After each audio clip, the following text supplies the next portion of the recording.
Ramadan, dalam Ramadan itu senang. Begitu mau rampung dan mau selesai Ramadan itu susah atau sedih, harus memaksimalkan ibadah. Mungkin berbeda ya, dengan kita semua ya, yang kadang kebalikannya ya, mau datang Ramadan kosong meneh harus nahan makan lagi itu. Ada enggak gitu? Kalau sudah mau akhir Ramadan, wah sudah senang, sudah gembira tuh, cepat-cepat kepengen selain menyambut beliau atau badan. Tapi memang rahasia kita itu berbeda.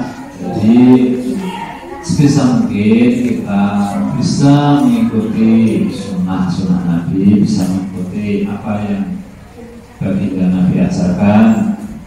Kita sebisa mungkin menyambut datangnya bulan suci Ramadan ini dengan bahagia, dengan senang. Apalagi sudah sampai 10 akhir bulan Ramadan, itu kita harus lebih banyak memperbanyak dalam ibadah, baik i'tikaf atau qiyamul lail mungkin, atau tadarus Al-Quran, termasuk sedekahnya juga. Itu semua bisa mendukung dalam mendapatkan pahala dari ibadah itu yang dilipat gandakan. Dan nanti tujuannya terakhir tentu la'allakum tattaqun, supaya kita semua menjadi insan-insan yang bertakwa. Amin Allahumma amin. Pada kesempatan kali ini kita akan menyampaikan yaitu tentang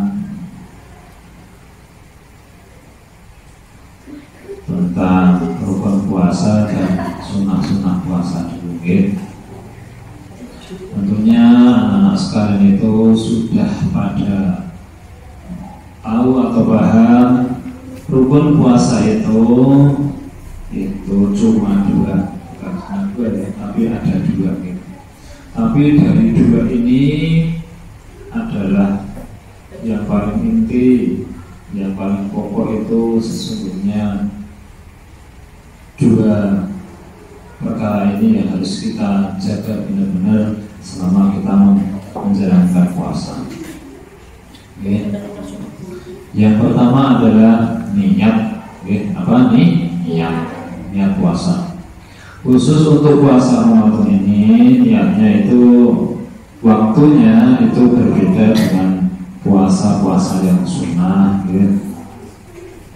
Kalau puasa sunnah itu Senin, Kamis, atau puasa Tarwiyah, puasa Arafah, atau puasa yang lain itu niatnya boleh di pagi hari, asal belum makan apa-apa, asal sebelum zuhur dan belum makan apa-apa. Kalau sudah zuhur sudah tidak berlaku ya. Apalagi kalau sudah dapat sepiring, 2 piring baru niat, itu sudah enggak jadi ya. Pada zaman sahabat itu ada sahabat yang puasanya itu sepanjang tahun, setiap hari. Jadi saking sergapnya itu kalau malam itu digunakan untuk qiyamul lail ibadah, sementara siangnya untuk puasa. Kemudian oleh baginda Nabi itu ditegur, ya kamu jangan seperti itu, kamu harus menunggu yo tetap dilatih puasanya tuh.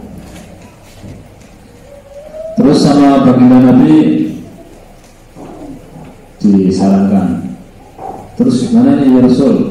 Ya udah kalau gitu kamu puasa ayyamul bid atau ayyamus sud, yaitu puasa hari-hari putih dan juga puasa hari-hari hitam gitu ya.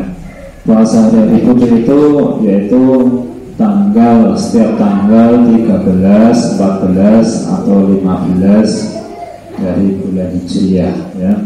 Itu disebut putih karena terang bulan itu ya. Padang bulan besok kabeh putih padang ya. Kalau ayam sud itu hari hitam itu akhir bulan, tanggal 28, tanggal 29, tanggal 30 Hijriah. Kalau tanggalnya Hijriah cuma sampai 29, ya berarti tanggal 28, tanggal 29 dan tanggal 1 Hijriah itu masih hitam.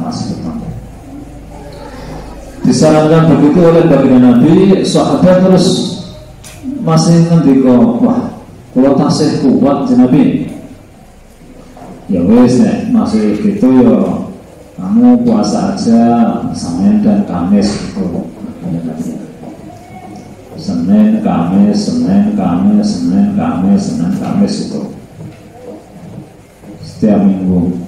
Jadi puasa Senin Kamis itu memang disunahkan oleh baginda Nabi, terutama karena Senin Kamis itu laporan catatan amal mingguan. Setiap manusia itu laporan amal kegiatan amal ibadahnya itu dilaporkan tiap minggu ya. Jadi tiap Senin dan tiap Kamis. Yang Selasa Rabu, Senin Selasa Rabu, Senin berarti laporke, terus Selasa Rabu dilaporke Kamis. Kamis lebar dilaporke, terus Jumat, Sabtu, Minggu dilaporke Senin. Sarannya untuk puasa Senin Kamis. Ternyata Senin Kamis ini sahabat juga masih kuat, masih bisa, masih bilang, wah saya masih kuat ya Nabi puasa Senin Kamis. Ya, karena masih kuat juga, karena Nabi kemudian mendahulukan, ya udah kamu puasa Daud aja. Puasa seperti puasanya Nabi Daud. Bagaimana puasanya Nabi Daud? Yaitu sehari tidak puasa, sehari puasa, sehari tidak puasa, sehari puasa, itu terus ya. Nah, maka sebagai puasa sunnah itu memang puasa baik ya. Itu seperti puasa Nabi Daud. Jadi sahabat zaman dulu juga sudah melaksanakan puasa-puasa sunnah itu. Kembali ke masalah sunnah itu, niat puasa itu khusus untuk bulan Ramadan ini niatnya harus nginep atau bermalam. Jadi anak-anak semua, bapak ibu semua niatin dulu. Biasanya sesudah tarawih. Nggak kok buat terawih, jadi pun mas, ya nggak apa-apa. Habis isaan, sholat isya, ya tetap niat. Uang niatnya aja itu habis maghrib juga boleh. Para nggak kiai, para ulama, satuan pemimpin, yuk habis sholat tarawih, tutupan niat puasa dibimbing, diiringke niat bareng, apa supaya besoknya sah puasanya. Kalau terpaksanya tidak niat, bagaimana jadinya tidak sah? Ya. Untuk niat puasanya, mari bersama-sama kita baca Bismillahirrahmanirrahim. Nawaitu shawma'ukum an adai syar'i syahri Ramadan hadhihi sanati lillahi ta'ala. Niat insun poso sesuatu kami berdune sasine wa menangune itulah tahun krono Allah Ta'ala. Itu adalah niat yang untuk tiap malamnya, tiap harinya yang akan dijalani besoknya puasa untuk jaga ini supaya kita tetap bisa niat itu selama Ramadan, selama sebulan penuh. Itu Imam Malik sudah memberikan tuntunan yaitu niat berpuasa sepanjang bulan Ramadan itu karena Allah Subhanahu wa Ta'ala. Tapi niat itu tidak hanya niat itu saja, itu hanya untuk jaga niat. Yang niat yang utama tetap niat yang sudah kita baca tadinya Bismillahirrahmanirrahim. Ada baiknya niat dari Imam Malik ini kita baca bersama-sama juga untuk jaga ini, bila mana kita niatnya puasa itu lupa berniat malamnya. Mari kita baca bersama-sama niatnya yang ikut Imam Malik. Bismillahirrahmanirrahim. Nawaitu shauma jami'i syahri Ramadhani ta'likan lil imamil maliki lillahi ta'ala. Nawaitu shauma jami'i syahri Ramadhani ta'likan lil imamil maliki lillahi ta'ala. Bareng nawaitu shauma jami'i syahri Ramadhani ta'likan lil imamil maliki lillahi ta'ala. Untuk jaga nih, kalau kita misalnya lupa malam niatnya, kita sudah berniat untuk puasa sepanjang bulan Ramadan. Bisa dibalik ya? Nanti poin-poinnya bisa ditulis nanti Pak Hadi kasih pertanyaan di akhir pengajian. Itu yang pertama, rukun puasa adalah berniat. Yang kedua adalah menahan diri dari semua perkara yang membatalkan puasa, membatalkan puasa. Jadi selama puasa itu yang terberat itu setelahnya itu ya menjaga dari hal-hal yang membatalkan puasa. Tidak cuma hal-hal yang membatalkan puasanya saja, tapi juga dari hal-hal yang membatalkan pahala puasa. Jadi beda, batal puasanya sama batal pahala puasanya itu beda. Kalau batal puasanya ya puasanya tidak sah, yo tidak dapat pahala. Tapi kalau batal pahala puasanya ya puasanya sah tapi tidak dapat pahala. Nah, bila mengarik semoga kita semua bisa dapat pahala semua dari puasa yang kita jalani. Amin Allahumma amin. Yang membatalkan puasa anak-anak tentu sudah tahu semua, seperti diantaranya makan, minum dengan sengaja, terus ngomong yaitu muntah dengan sengaja. Nek boten sengaja pripun Mas? Pripun Pak? Oh enggak batal, tapi kalau sengaja itu yang batal. Untuk wanita haid dan nifas itu sudah batal puasanya. Terus apalagi murtad atau keluar dari Islam. Terus gila atau edan atau hilang akal, biarpun cuma sebentar.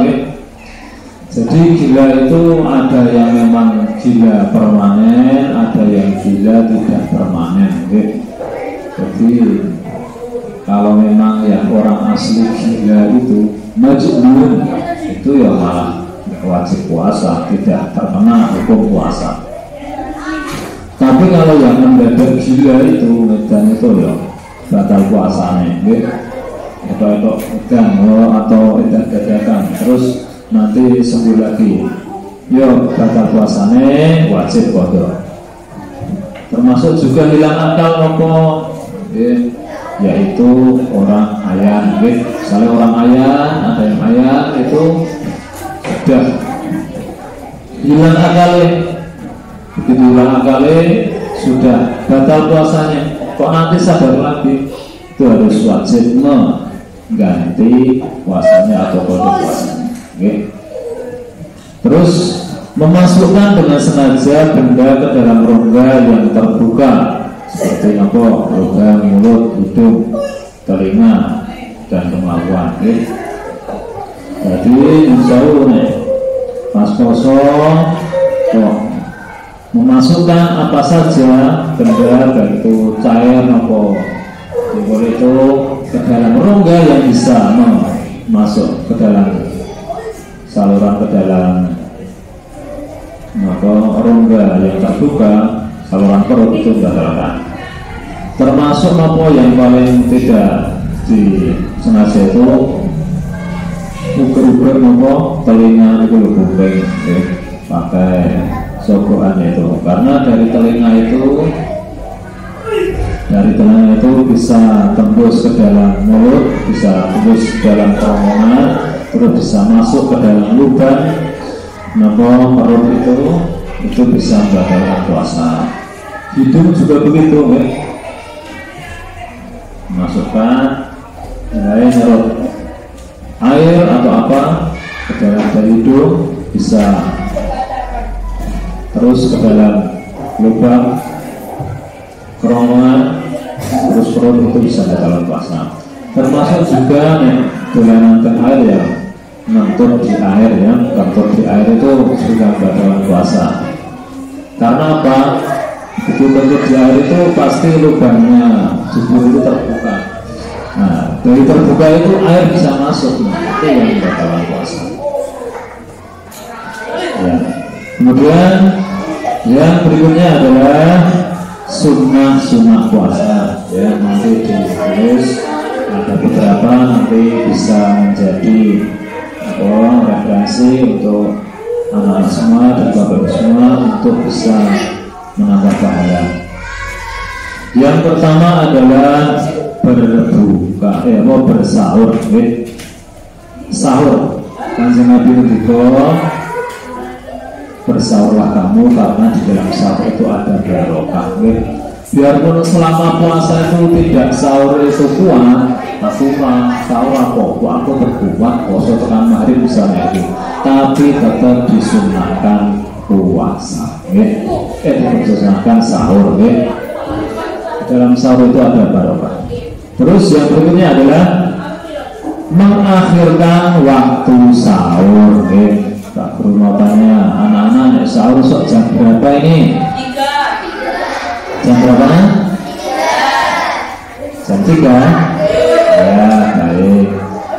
Ada yang jam 3, ada yang mungkin jam setengah 4, ada yang mungkin jam 4 kurang sedikit, ada yang jam 4 lebih itu. Kalau sekarang imsaknya itu jam 4 lebih 19 atau 18 atau 14 itu bagus sekali, sunnah sekali kalau sahurnya itu mepet. Jadi jam 4 atau jam 4 lebih sedikit itu bagus. Sesuai sunnah. Bukan berarti yang sahur di awal tidak sunnah, tidak, tapi lebih utama itu sahurnya yang mepet dengan imsak. Karena itu sahur esok jam 4 lebih 5 menit, jadi sampai 10 menit, 15, terus gosok gigi, minum itu udah terus imsak. Karena apa? Sunahnya di akhir sahur, sahurnya di akhir, untuk tidak memperlama di dalam puasa dan tidak buatan sakit kali awalnya itu berpuasa lebih lama. Misalnya puasanya itu kurang lebih 8 jam, dimulai dari imsak itu ya waktu standar. Tapi kalau misalnya sahur itu sebelum itu jam 3, setengah 3, jam 2 sampai waktu imsak yang mulai dengan puasa subuh itu sampai maghrib, tentu akan lebih lama dan tubuh akan lebih lemas atau akan lebih lama kekurangan energi. Jika sahur di itu bisa standar di dalam tubuh melaksanakan puasa. Paham ya? Yang berikutnya adalah memperbanyak bacaan Al-Quran. Jadi tadarus itu juga disunahkan banget. Bulan puasa adalah bulan ulang tahunnya Al-Quran. Karena turunnya kapan? Anak-anak tahu nggak kapan turunnya? Yaitu pada nuzulul Quran, yaitu 17 Ramadan. Dan ada juga pendapat yang mengatakan yaitu pada malam-malam Lailatul Qadar. Syahrul Ramadan alladzi unzila fihi al-Qur'an. Itu para misalnya inna anzalnahu fi lailatul qadar wa ma adraka ma lailatul qadar. Ya. Ada juga pendapat yang mengatakan pada malam-malam Lailatul Qadar di bulan Ramadan, ya. Jadi malam-malam Lailatul Qadar itu hari-hari malam ganjil bulan Ramadan, 10 hari yang terakhir, 21, malam 23, atau malam 25, atau malam 27, atau malam 29. Ya itu. Kemudian memperbanyak sedekah. Sedekah berupa apa saja di bulan Ramadan pasti ganjarannya banyak, termasuk zakat fitrah. Boleh sedekah berupa makanan, boleh sedekah berupa uang, boleh sedekah berupa baju sapi termasuk memberi makan atau mengasih makan orang yang berbuka puasa itu juga ganjarannya banyak. Itu semoga kita bisa melaksanakan itu. Kemudian berbuka dengan yang manis, dengan yang manis. Nopo mawon, boleh makanan, boleh minuman, sunnah dengan kurma yang ganjil 1 atau 3 atau 5. Ganjil kurma yang buatan gada bisa kolak, bisa es buah, bisa salad buah, atau kalau nggak ada yo dengan apa? Pisang goreng juga boleh. Yang selanjutnya sunnah puasa adalah menyegerakan berbuka puasa. Begitu dengar Allahu Akbar, nah tidak langsung membatalkan puasa. Atau kurung atau kurung alarm sirine langsung membatalkan puasa. Kenapa disunahkan segera? Agar tubuh tidak terlalu lama dalam kekurangan energi atau kekurangan tenaga. Terus kenapa juga berbuka dengan manis? Karena di dalam manis itu ada karbohidrat atau ada energi yang bisa untuk memulihkan kondisi tubuh yang sudah kekurangan energi selama seharian berpuasa. Nah, itu saja sunnah-sunnah puasa dan materi-materi yang sudah pernah disampaikan pada kesempatan kali ini. Pertanyaannya adalah 2. Yang pertama, sebutkan rukun puasa. Yang kedua, sebutkan sunnah-sunnah puasa. Nanti bisa dikumpulkan di bapak atau ibu guru wali kelas masing-masing. Sudah menunjukkan pukul 10 kurang 3 menit. Mari kita tutup dengan bacaan doa bersama-sama. Bismillahirrahmanirrahim. Astaghfirullah astaghfirullah minal khataya Rabbi zidni ilman nafi'an